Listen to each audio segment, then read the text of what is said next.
സൗഭാഗ്യവും ആനന്ദവും കഴിഞ്ഞാൽ ജീവിതം നമ്മെ ഒരു സത്യത്തിലേക്ക് കൊണ്ടുപോകും. ശുക്രൻ സന്തോഷം നൽകുമ്പോൾ ശനി നമ്മെ പരീക്ഷിക്കുന്നു.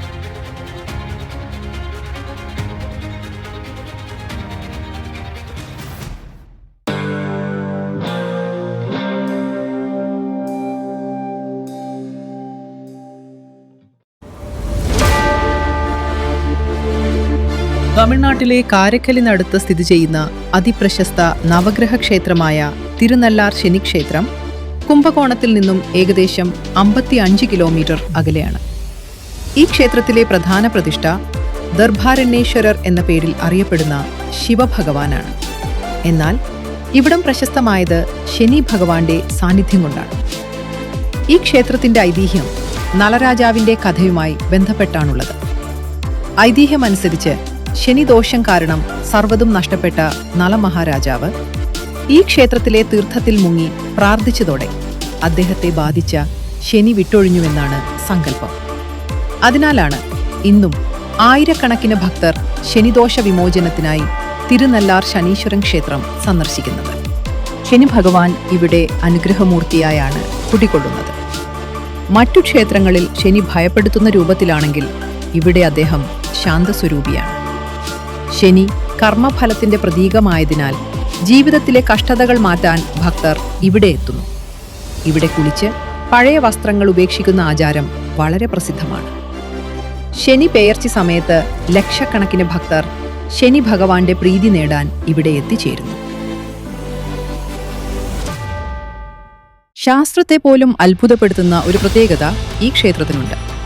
ഈ ക്ഷേത്രത്തിന് മുകളിലുള്ള അന്തരീക്ഷത്തിൽ അമിതമായ വികിരണം സംഭവിക്കുന്നുണ്ടെന്നും ഉപഗ്രഹങ്ങൾ ഇവിടുത്തെ കാന്തിക ശക്തിയാൽ സ്വാധീനിക്കപ്പെടുന്നുവെന്നും ചില പഠനങ്ങൾ സൂചിപ്പിക്കുന്നു. ഇന്നും ചർച്ചാവിഷയമായി നിലകൊള്ളുന്ന ശാസ്ത്രലോകത്തെ പോലും അമ്പരിപ്പിക്കുന്ന ഈ പ്രത്യേകത തിരുനല്ലാറിന്റെ പ്രശസ്തി വർദ്ധിപ്പിക്കുന്നു. പരീക്ഷണങ്ങൾക്കപ്പുറം ഇപ്പോൾ നാം കടക്കുന്നത് മറഞ്ഞിരിക്കുന്ന ശക്തികളുടെ ലോകത്തിലേക്ക്. ശനി കർമ്മഫലം കാണിക്കുമ്പോൾ രാഹു അതിന്റെ അദൃശ്യ വശങ്ങൾ തുറക്കുന്നു.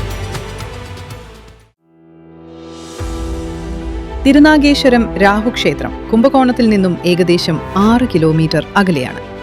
10-ാം നൂറ്റാണ്ടിൽ ചോള രാജാക്കന്മാരാണ് ഈ ക്ഷേത്രം നിർമ്മിച്ചതെന്ന് ചരിത്രരേഖകൾ പറയുന്നു.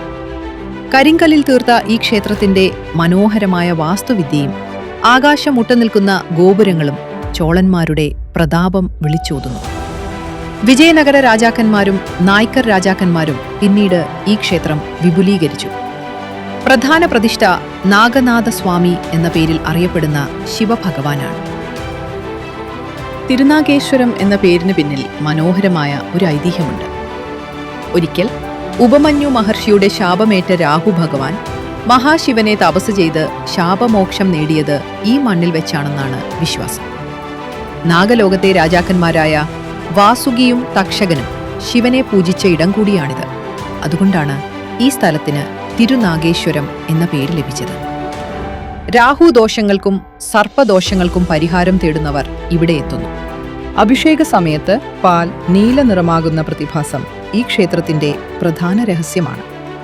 ഇത് വിഗ്രഹത്തിലെ വിഷാംശം പാലിലേക്ക് പടരുന്നതാണെന്നും ഭഗവാൻ ഭക്തരുടെ ദോഷങ്ങൾ സ്വീകരിക്കുന്നതാണെന്നും വിശ്വാസികൾ കരുതുന്നു.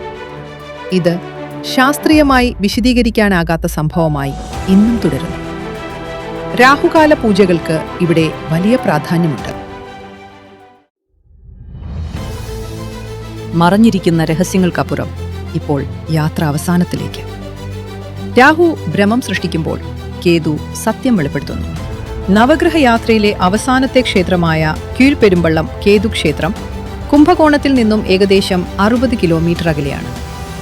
മോക്ഷകാരകനായി കുടികൊള്ളുന്ന കേതു ആത്മീയതയും മോക്ഷവും പ്രതിനിധീകരിക്കുന്നതിനാൽ ജീവിതത്തിലെ തടസ്സങ്ങൾ നീങ്ങി ആത്മീയ വളർച്ച കൈവരിക്കുവാനായി അനേകം ഭക്തർ ഇവിടെ എത്തിച്ചേരുന്നു. സർപ്പാരാധന ഇവിടെ പ്രധാനമാണ്. ഈ ക്ഷേത്രത്തിലെ പ്രധാന പ്രതിഷ്ഠ നാഗനാഥസ്വാമി എന്ന പേരിൽ അറിയപ്പെടുന്ന ശിവനാണ്. എന്നാൽ ഇവിടം ലോകപ്രശസ്തമായത് കേതു ഭഗവാന്റെ സാന്നിധ്യം കൊണ്ടാണ്. കേതു ഭഗവാന്റെ സന്നിധി തെക്ക് ദിക്കിലേക്കാണ് ദർശനം നൽകുന്നത്. ഇവിടെ കേതു ഭഗവാൻ കൈകൂപ്പി നിന്ന് ശിവനെ വണങ്ങുന്ന അതീവ ശാന്തമായ ഭാവത്തിലാണ് ഉള്ളത്. ഐതിഹ്യമനുസരിച്ച് പാലാഴി മഥന സമയത്ത് അമൃത് ഭക്ഷിക്കാൻ ശ്രമിച്ച സ്വരഭാനു എന്ന അസുരനെ വിഷ്ണു ഭഗവാൻ തന്റെ സുദർശന ചക്രത്താൽ ശിരസ് ഛേദിച്ചു. ഇതിൽ ശിരസ് ഭാഗം രാഹുവായും ഉടൽ ഭാഗം കേതുവായും മാറിയെന്നാണ് ഐതിഹ്യം. തന്റെ തെറ്റിന് പ്രായശ്ചിത്തമായി കേതു ഇവിടെ വന്ന് ശിവനെ പൂജിക്കുകയും ഭഗവാൻ അദ്ദേഹത്തിന് ഗ്രഹപദവി നൽകി അനുഗ്രഹിക്കുകയും ചെയ്തു എന്നാണ് വിശ്വാസം. ജ്ഞാനം വർദ്ധിപ്പിക്കാനും ഭൗതികമായ ആഗ്രഹങ്ങളിൽ നിന്ന് മുക്തി നേടി മനസമാധാനം ലഭിക്കാനും ഭക്തർ ഇവിടെ എത്തുന്നു. ഈ ക്ഷേത്ര ദർശനത്തിലൂടെ ഭക്തരുടെ ദോഷങ്ങളെ ഇല്ലാതാക്കാൻ കേതു സഹായിക്കുമെന്ന് വിശ്വസിക്കപ്പെടുന്നു. ഈ ക്ഷേത്രം മനുഷ്യന്റെ അവസാന ലക്ഷ്യമായ മോക്ഷത്തെ സൂചിപ്പിക്കുന്ന ആത്മീയ കേന്ദ്രമായി കണക്കാക്കപ്പെടുന്നു.